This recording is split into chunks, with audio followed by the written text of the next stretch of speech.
को powered by Vimal. Vimal बोलो जुबा केसरी. ओबीसी नेते लक्ष्मण हाके आत्ता आपल्या सोबत आहेत. तुम्ही अभिवादन यात्रा सुरू केली होती, मात्र आता ती स्थगित केल्याची माहिती मिळते. काय नेमकं कारण आहे अभिवादन यात्रा स्थगित करण्यामागे? अभिवादन यात्रा आम्ही स्थगित केलेली नाही, तर आम्ही पहिल्या टप्प्यामध्ये सिंदखेड राजा, त्यानंतर बंजारा समाजाचं संत सेवालाल महाराजाच्या स्मृतिस्थळावरती गेलो आम्ही. तिथून आम्ही परत गोपीनाथ गडावरती गेलो. गोपीनाथ गडावरून आत्ता पहाटे 5:30 वाजता आम्ही भगवान गडावर पोहोचलो आणि भगवान गडावरती आम्ही दर्शन घेतल्यानंतर आम्ही आत्ता पुण्यामध्ये आलेलो आहोत. फक्त आमचा जो नियोजित कार्यक्रम होता चौंडीचा आजचा, तो आम्ही फक्त कॅन्सल केलेला आहे, कारण आम्ही पश्चिम महाराष्ट्रामधील ऊर्जास्थळांना आम्ही भेटी देणार आहोत, अभिवादन करणार आहोत.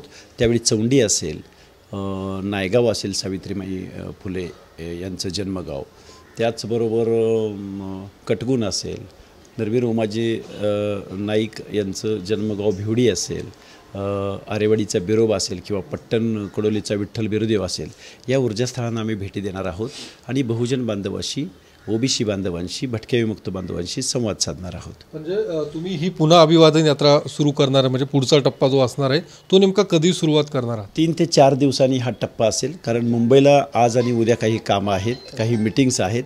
त्यानिमित्तानं आम्ही ही 2 दिवसाची यात्रा, भरगच्च अशी यात्रा झाली, ती दिवस रात्र झाली.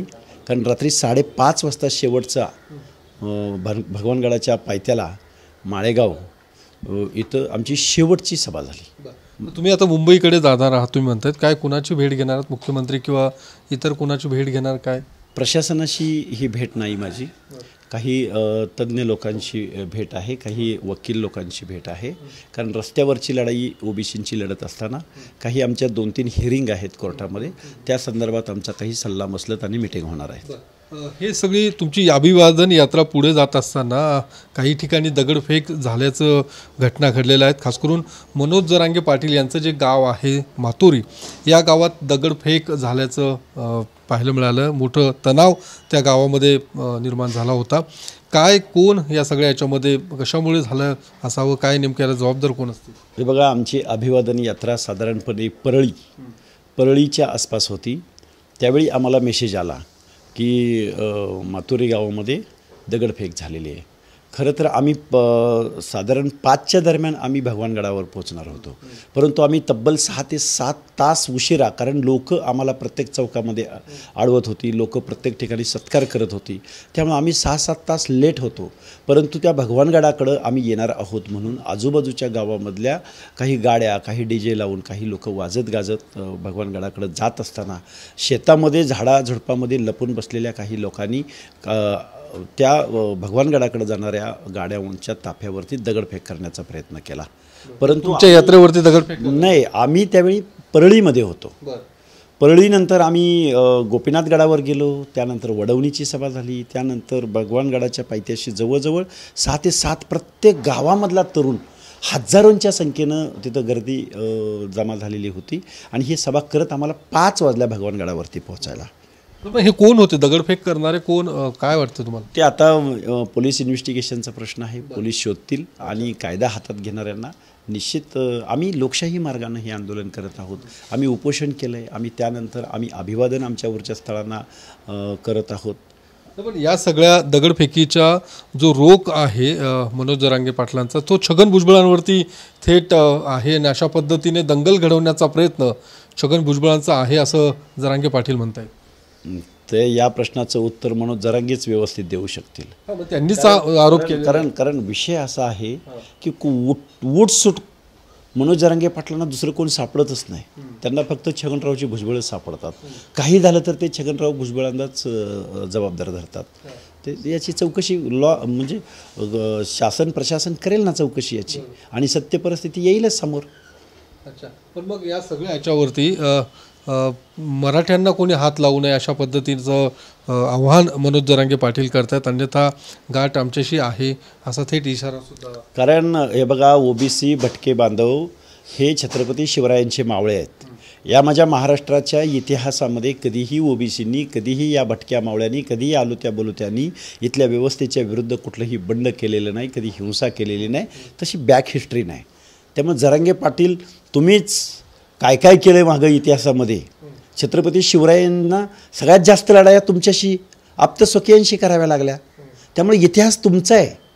कायदा हातात घेण्याचा, दंगली माजवण्याचा, भांडणं करण्याचा इतिहास ओबीसींचा नाही. ओबीसी हा कारुणारू आहे. ओबीसी हा गावगाड्यामध्ये सेवा देणार आहे. ओबीसीला कायम दुय्यम वागणूक दिली गेलेली आहे. ओबीसी हा मागासवर्गीय आहे, बॅकवर्ड क्लासेस, मागासवर्ग, मागास प्रवर्ग. त्यामुळं आमची ती बॅक हिस्ट्री नाही आहे. जरांगी तुमची बॅक हिस्ट्री तपासा. तुम्ही कुणाकुणाशी गद्दारी केली? अरे राजा छत्रपती शिवाजी महाराजांशी गद्दारी करणारे तुम्ही होता. त्यामुळे इतिहासात जायला लावू नका. पण मग या सगळ्या याच्यामध्ये त्यांचं म्हणणं की 13 तारखेच्या आत निर्णय घ्या, अन्यथा काय जो काही आहे तो इशारा मनोज जरांगे पाटील राज्य सरकारला देताना दिसतं. जो काही अल्टिमेटम जरांगे पाटलांनी सरकारला दिला होता त्यानुसार ते पुन्हा एकदा सरकारला इशारा देत आहेत. सरकार जरांगे म्हणजे आहेत कोण सरकारला इशारा देणारे? झुंडशाहीच्या बळावरती तुम्ही काही आदेश द्याल उद्या, ते कायद्यात बसलं पाहिजे, तसा कानून असला पाहिजे, तसं संविधानामध्ये तरतूद असली पाहिजे. बेकायदेशीररित्या तुम्ही उद्या काही करायला सांगताल लोकनियुक्त सरकारला? सरकारला ओबीसींच्या दायित्वाची भावना आहे की नाही? ओबीसीच्या हक्क आणि अधिकाराचे संरक्षण करायचं आहे की नाही? का जरांगेंनी सांगितलं आणि सरकारने ऐकलं? आम्ही 7-8 महिने ऐकत आलेलो आहोत. आम्ही सहन करत आहोत महाराष्ट्रातला ओबीसी. आम्ही आता इथून पुढे सहन नाही करणार. आम्ही लोकशाही मार्गानं आमच्या हक्क आणि अधिकाराविषयी या गावगाड्यामधला लढा आम्ही तीव्र करणार. तुम्ही आता हे उपोषण तुमचं स्थगित केलेलं आहे, मात्र एकीकडे जरांगे पाटीलसुद्धा सरकारला अशा पद्धतीने इशारा देत आहे. 13 तारखेपर्यंतचा जो अल्टिमेटम आहे, तुमचं नेमकं काय भूमिका असणार आहे? अशा पद्धतीचा निर्णय सरकार जर घेत असेल किंवा सरकारच्या बाजूने असा काही सकारात्मक पाऊल उचललं जात असेल तर नेमकी तुमची भूमिका पुढची काय असणार आहे? पुन्हा एकदा आंदोलनाचं, उपोषणाचं हत्यार उपसणार? निश्चित आम्हाला या लोकशाहीमध्ये आमचे हक्क अधिकार वाचवण्यासाठी लोकशाहीनं आम्हाला अधिकार दिलेले आहेत. उपोषण असेल, धरणे आंदोलन असतील, प्रबोधनाच्या पातळीवर असेल, आम्ही लोकशाहीमधल्या सर्व मार्गांचा अवलंब करणार. आणि जरांगे इथल्या व्यवस्थेला वेटीस धरून जर काही करू पाहत असतील, जरांगेंना माझं एक सांगणं आहे, त्यांच्या सल्लागारांना सांगणं आहे की आजपर्यंतचे आयोग, सुप्रीम कोर्ट, औरंगाबाद खंडपीठ, या सगळ्या लोकांची जजमेंट आहेत यावरती. Narayan Rane committee, Gaikwad committee.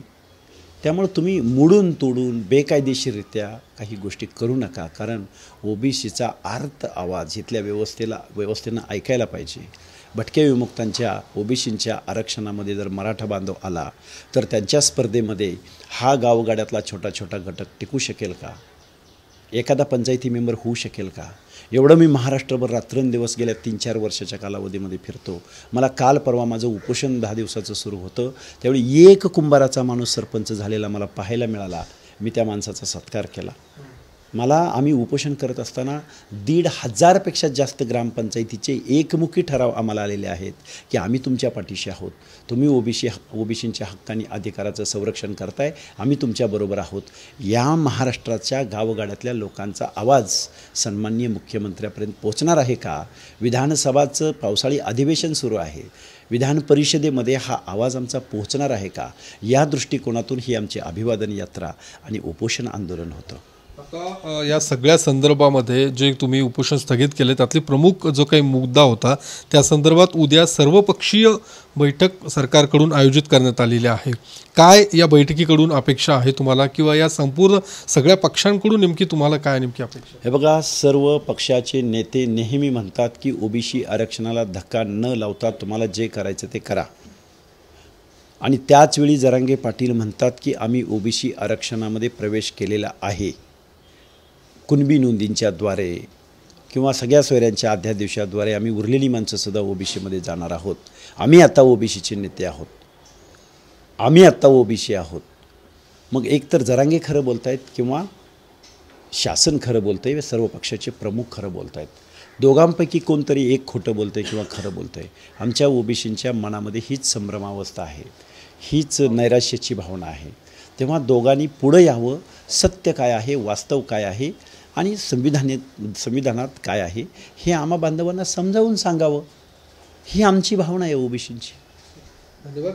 तर या सगळ्या मुद्द्यांना घेऊन लक्ष्मण हाके पुन्हा एकदा आपली अभिवादन यात्रा सुरू करणार आहेत आणि या सगळ्या टप्प्यांमध्ये जे काही ओबीसींची जी स्थळं आहेत, धार्मिक स्थळं आहेत, त्यांना ते भेटी देणार आहेत आणि पहिल्या टप्प्यात मोठा प्रतिसाद मिळाला, त्यानंतर हा दुसरा टप्पासुद्धा येत्या 3 ते 4 दिवसात सुरू करणार असं लक्ष्मण हाके यांचं म्हणणं आहे.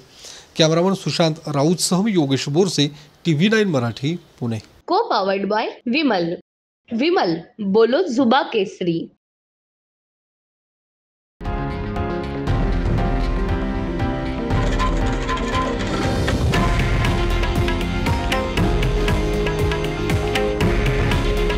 हे आहे देशातील नंबर 1 न्यूज नेटवर्क आणि आपण पाहत आहात TV9 मराठी. काळजी तुमची, हित महाराष्ट्राचं.